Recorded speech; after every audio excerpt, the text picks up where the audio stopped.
Hey YouTube, Awesome Rider here. Welcome to my review for BoonBoomger episode 44. And man, what a great episode. This is the type of finale arc stuff I like to see. Last week was definitely good, a stepping stone in the right direction, but I hope we keep this momentum up. Oddly enough though, it hits that spot of finally they're kicking things into gear, but also like to the degree of seriousness they ramp things up is also that level of like, I bet they could wrap this up in like 2 episodes if they wanted to, but we still have a decent amount more. I'm actually not sure how many more we have. I can't remember if we got an exact date for BoonBoomger, but it's more than 2 or 3. But I'm sure you guys know what I'm talking about if you've watched Sentai or Rider in a while and you're in the early 40s and you get to an episode where it feels like this could be the penultimate episode. Like, you can't imagine that they could stretch this out for 7 or so episodes. And that's kind of how I felt watching this, where it was like, oh, they're finally getting serious, but I'm like, oh, are they going to have to slow down again to, like, kill time? I don't know. Regardless, it was a great episode. So we start off with the BoonBoomger's reputation and resources being taken away. They got resources being taken, jobs being taken, all that stuff being taken away. And then also their public reputation is being smeared by the TV saying the BoonBoomgers are actually villains. It's all like really funny timing because I've been rewatching Daredevil for the new Netflix show or the new Disney show that's coming out, and I'm on season 3 right now during the arc where Kingpin is smearing both Matt Murdock and Daredevil's name, so it just reminded me of that. I just thought it was kind of funny timing. But while you have that going on, Taya's going to meet his friend, and he's like, he did his like mysterious turncoat villain best in terms of his fashion choices to go out to the quarry. And he basically reveals that he's been screwing with everything the whole time. He's like, I made the Boom Boom Killer Robot. Tell Cersei. I want her to know who it was me. And he's like, who the hell is Cersei? And he also reveals later in the episode that one time when he was borrowing the cars, he like was using that as an excuse to make it compatible with Boom Boom Killer Robo. I thought that was a nice little detail. And he's kind of just revealing that he's on their side and it's like a huge betrayal and all that. And then Spinder shows up and we get a pretty epic fight between the two. And it's funny because when he was solo fighting him, he used the champion jacket. I'm like, you should just use 119. I feel like 119's really fallen by the wayside, which is surprising because I really do like those jacket power-ups more than I thought. But I'm like, since you're by yourself, you should use 119. It's a pretty cool power-up, but it doesn't matter regardless because he gets his ass handed to him no matter what jacket he's wearing. And then the others all show up to help him, and they get their asses handed to him as well, which leads to then Boondario showing up. And it's really funny because it's one of those other funny timing things, like with the Daredevil thing, where when Boondario's like, I can't let this stand, I'm the only one left, and he runs off, I was thinking, how are they getting there? Like, because this isn't Power Rangers, there's no teleporting, but yet it seems like they run out the door, and on the other side of the door is just the quarry, or wherever they're going, and I'm like, how are they getting there? And like 5 seconds later, they cut to a scene of Boondario literally running there in Megazord mode, which I just thought was really funny. Like, I don't know, but just like an immediate and really funny answer to my question. He fights Spinder in the Boom Boom Killer Robo, and all the while, Taya's friend is like, look, if you sign over everything to me, then I'll stop and I'll let you get a chance to save Boondario. And it's like a heartbreaking, amazingly epic end to the episode where Taya signs over everything and he goes to save him, and just as he's about to reach him, Boondario done gets shot. Now, I don't think Boondario's dead. Like, I'd be shocked if he was. If this was, like, let's say this episode is 49 episodes. If this was episode 48 or 49, I could see maybe. I feel like a lot of the time they don't keep characters dead in series like this. But, you know, I could see it. But we're so early on, and not just for the sake of, like, it being Sentai and they will resurrect characters like that for the sake of a kid's show and such an important character, but there's no way they're going to eliminate non-purple mecha battles for the rest of the series unless they're just going to go all in on showing off the Zord Builder stuff for the rest of the time. Regardless, though, it was a very effective scene, especially the end, which was kind of funny because it's really dramatic and well shot, and there's a really good score. BoonBoomger has a really good score. Like, they played that signature do-do-do-do-do. I'm a good singer. I'm not. But that music in this, which I always love, that always gets me pumped. But there was a great score during that. Super dramatic. The rain starts, but then he's like, boom, boom, boom, boom, and it just kind of undercuts it a little bit, which is kind of funny, but still.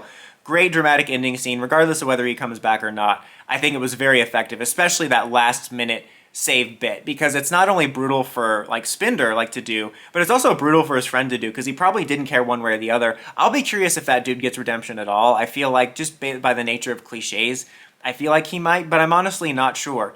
We also have a little bit more motivation from the humans, mainly the ISA. Like last week we kind of delved into like, okay, they're just choosing the winning side because they basically feel they have no chance, like might as well live peacefully with the rulers. Kind of reminds me of that joke in Parks and Rec where they like talked about how Pawnee was quick to surrender, and they're like, welcome Russian soldiers, welcome German soldiers, or whatever, in their sign of like just bowing to whoever is they're at war with. It just kind of reminded me of that. But also the ISA lead is trying to exchange resources. He's like, of course we're going to keep helping you and help with the BoonBoomgers, but we also want alien technology. So there's a little bit there. So it's a little bit of a selfish motivation in addition to just thinking like, oh, we're not going to win this. I have to say though, something I meant to mention last week was I really wish they had incorporated Spinder into the series earlier. Is that even his name? I feel like I'm just saying a variant of Speedor's name.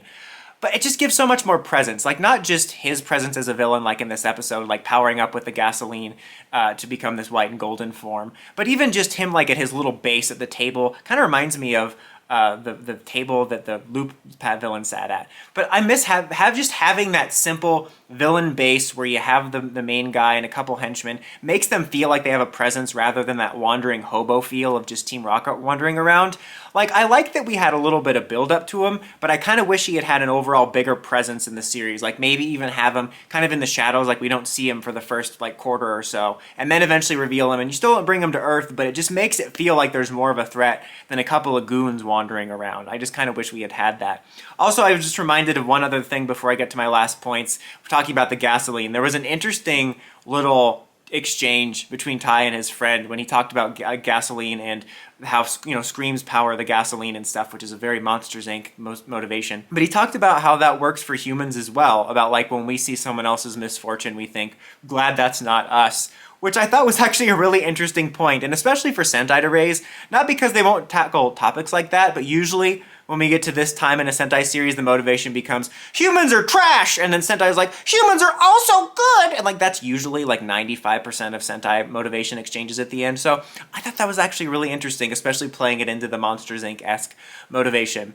The end of the episode also ends with Blue storming the base, and I was pleasantly surprised they saved him for the end. I was actually surprised they didn't talk about him a little bit more at the beginning of the episode, since that was such a huge thing last week.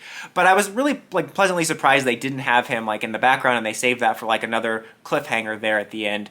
And like I said previously too, I think he's just being undercover, especially since we know he's a spy. But I was thinking in this episode, I was thinking so many times that I was like glitching. Good thing. I was thinking, like, it would have been kind of interesting whether it was Chashiro or somebody else to have somebody actually be worried and, like, basically bow to the Hash Aliens, not because they're evil or anything, but because, like he said last week, we just can't win. Because that would be a cool way to do it, like, less cliche, like an undercover redemption of, like, maybe this one character really was scared and thought, like, I have to take this side. But then, obviously, they're going to be brought back. So I would be shocked if that was Chashiro's motivation, but that would be kind of interesting. But yeah. This was a fantastic episode. This is the type of stuff I've been wanting to see. One of the best episodes in the series for me, quite honestly. And I really like that even though BoonBoomger has been a pretty basic experience, pretty up and down, I like that the series has made me invested enough that when episodes like this happen, it hits. Like, not as much as other series I'm more invested in, like Kara Major, but I hate to always bring this comparison in, but I'm just talking about another series like Gotchard. There were some great episodes in the finale arc, but like there had been so little done to get me invested in the story and characters that it just didn't hit. Like, even though I was like, objectively, this is pretty good finale arc stuff, but I'm just not into it. But this is like a good example of a great middle-of-the-road Sentai. That sounds like a very middling compliment, but that's a good compliment, where I'm like, I'm not super into this, but they've done enough that like when these episodes hit, I'm not just like, this is objectively a good finale episode. I'm like locked in. I'm like, holy crap, this is actually really good. I can't wait for next week. But let me know what you guys thought of this week's episode. Let me know in the comments as always. Until next time, don't forget to like, comment, subscribe, and climb the steps and ring that bell to get notifications for my videos. Dawson Ryder, signing out.